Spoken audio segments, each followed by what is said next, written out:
लीजिए सुनिए सूर्यकांत त्रिपाठी निराला के लिखे उपन्यास चोटी की पकड़ का भाग 11 मेरी यानी समीर गोस्वामी की आवाज में।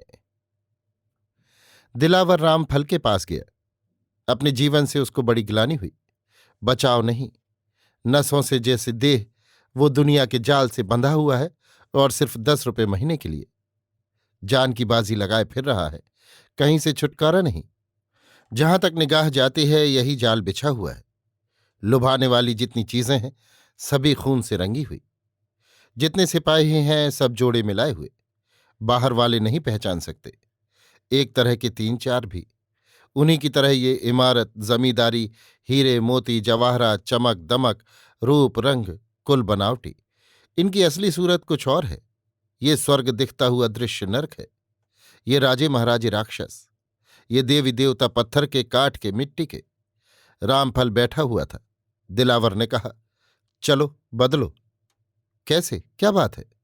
जितना ही विश्वास करके रामफल ने देखा उतनी ही अविश्वासी जहरीली ज्योति आंखों से निकली। अब तुम हम तुम। हमारी जैसी दाढ़ी रखो।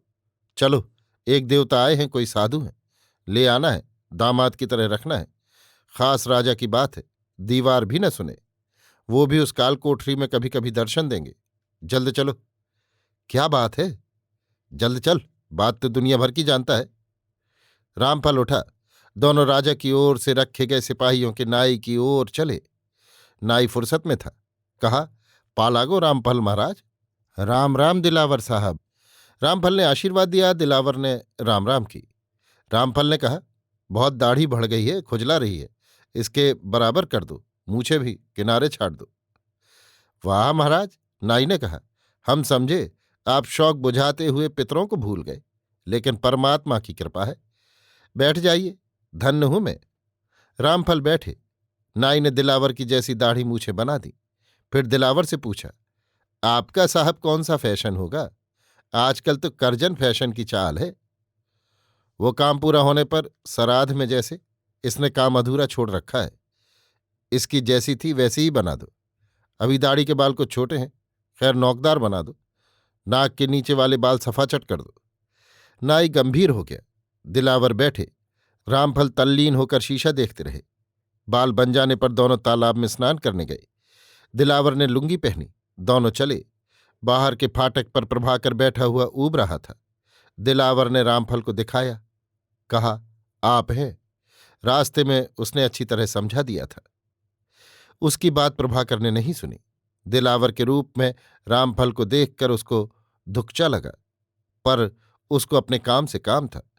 दिलावर ने कह दिया था कि उसी का नाम बतलाएगा। रामफल ने प्रभाकर को बाहर बुलाया। कहा, चलिए आप लोगों को दुकान में अच्छी तरह भोजन करा दे। रात को ले चलेंगे। अभी रास्ता साफ नहीं है। वहां आप लोगों की जगह दुरुस्त की जाएगी। बैठने लेटने के पलंग, बिस्तर, मशहरी, मेज, कुर्सी आदि लाने लगाने पड़ेंगे। तब तक चलिए बाजार की सैर कीजिए। तुम्हारा नाम क्या है?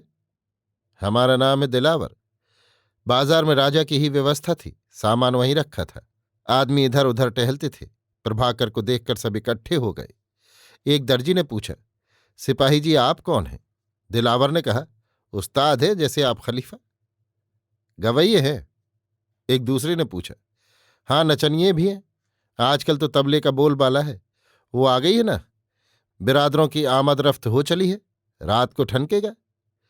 खलीफा झेंपे, पर बड़ों का प्रभाव रखते थे, खामोशी से रख लिया। दिलावर प्रभाकर और उसके साथियों को लेकर एक दुकान में गया। इच्छानुसार भोजन कराया। जिस घर में सामान था वहां विश्राम के लिए ले जाकर पूछा, बाबू आपका कौन कौन सा सामान है, हमें दिखा दीजिए, हम वक्त पर उठवा ले जाएंगे।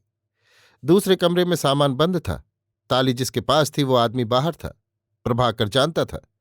कहा, सामान की कोई चिंता नहीं, जब चलेंगे सामान भी लेवाते चलेंगे। दिलावर नामधारी को टोह न मिली कि कैसा आदमी है, कैसा सामान है। अभी आप सुन रहे थे सूर्यकांत त्रिपाठी निराला के लिखे उपन्यास चोटी की पकड़ का भाग 11 मेरी यानी समीर गोस्वामी की आवाज में।